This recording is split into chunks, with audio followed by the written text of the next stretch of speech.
Hello everyone, you join me here in the countryside with a rather special Volkswagen Golf. It's not the performance version that you might automatically associate with me, but rather it is the eco version, because I wanted to demonstrate that actually eco cars can actually be fun as well. So let's go and take a closer look and let me tell you a bit more about the car in question. Now, first thing I will say is do forgive me on the condition of the car. I'm at a Volkswagen launch event and the car has been well used on what was supposed to be a hot summer's day, but actually turned out into classic English summer rain. So forgive the appearance, but this is the key with this car. It's Bluemotion, which is Volkswagen's eco-friendly range of cars. They really focus on the emissions figures.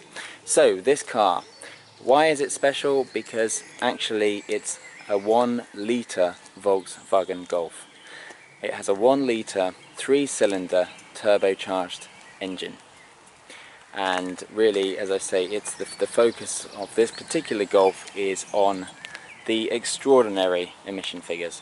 So this car will offer 99 grams per kilometre of CO2 emissions, and wait for it, the fuel economy is 65 miles per gallon, which normally would be associated with diesel variants, but actually this is a petrol engine, therefore avoiding any of the emissions scandals potentially that we've all read about in the past. But yes, petrol engine, 1 litre, 3 cylinders, turbocharged, 65 miles per gallon, and CO2 emissions critically under the threshold of 100 grams per kilometre at 99 grams per kilometre of CO2. The car itself is £20,765, and as you can see, it's no different from any normal Volkswagen Golf. So it has the appearance of a normal Golf, but actually it's under the bonnet where it really counts. So this is it, this is what all the fuss is about, that tiny little engine that gives those remarkable figures, but also, given that it's so small, it makes the car feel light on its feet. Yeah, so let's take it for a drive and you'll really see how actually a car that focuses on emissions and fuel economy can actually be fun to drive as well. So that's the eco side, and sometimes with eco cars there is a tendency for them to be a bit dull, a bit staid to drive, because they just focus purely on the eco. This car, however, is different. Because it's fairly light and it has a turbocharger, it's really good fun to drive, with a manual gearbox especially.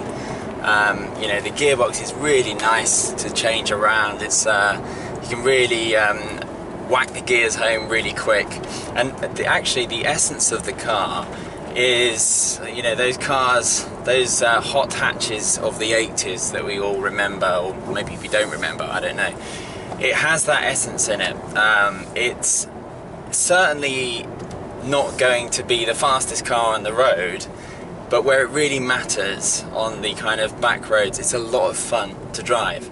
As I say, the gearbox is really nice, and real world, it's not as slow as you might think because of that turbocharger. Real world acceleration, it's pretty quick because it has that initial oomph, if you like, off the line. So yes, the 0 to 60 time at nearly 10 seconds is probably fairly slow in this day and age, but 0 to 30, 0 to 40 is another story, and that's where you drive this car and it's real world quick.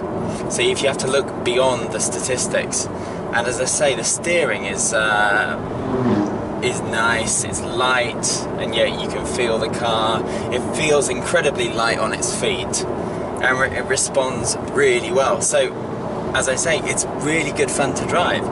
So not only does it have these eco credentials, but it's got enough left over to put a smile on the driver's face as well. So it really is the best of both worlds.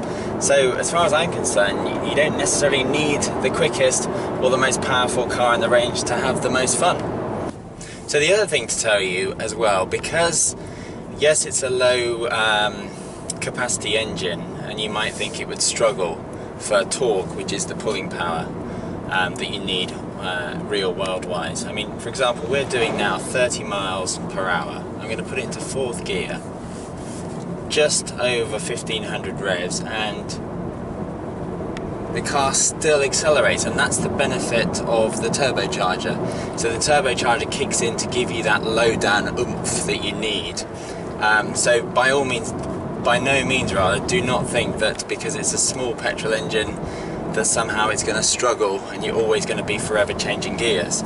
Really, it has ample torque for day-to-day driving. And the other nice thing is, because it's 3 cylinders, it has quite a nice throaty soundtrack. So just see if you can hear this now though.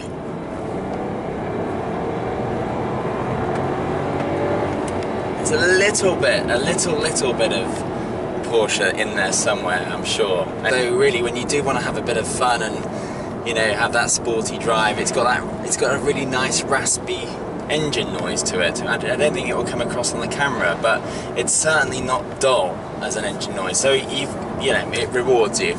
I'm sure when you want to have fun and you drive it hard, you're certainly not going to get the eco figures that I talked about earlier. But hey, at least you'll be having fun. Doing this review in a slightly different order this time, only because I wanted really to focus on how this car drove. But you know, in terms of the interior, it's all standard Golf.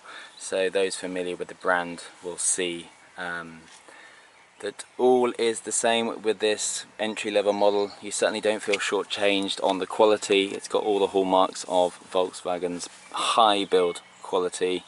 You get a nice touchscreen there with some helpful traffic reports, satellite navigation. You get connectivity for your phone and for your media as well. So if you've got MP3 player, that kind of thing, voice recognition. But you know, at 20,000 or just under £21,000, this is a really high quality product, fun to drive, and has all the associated eco figures as well.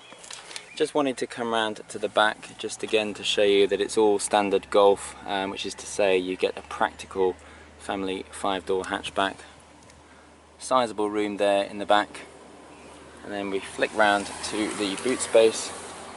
And again, this is the great thing, because it's an eco-friendly petrol engine rather than a hybrid, you still get you get a full boot. It's not taken up with complicated batteries and electric motors and those kind of thing.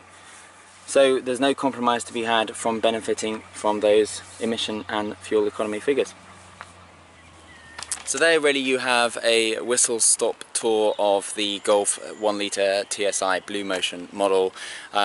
I will try to get one on a longer review for a more in-depth video, because I appreciate that was pretty quick, but I just, as I say, wanted to focus on how the car drove and those amazing real emission and economy figures.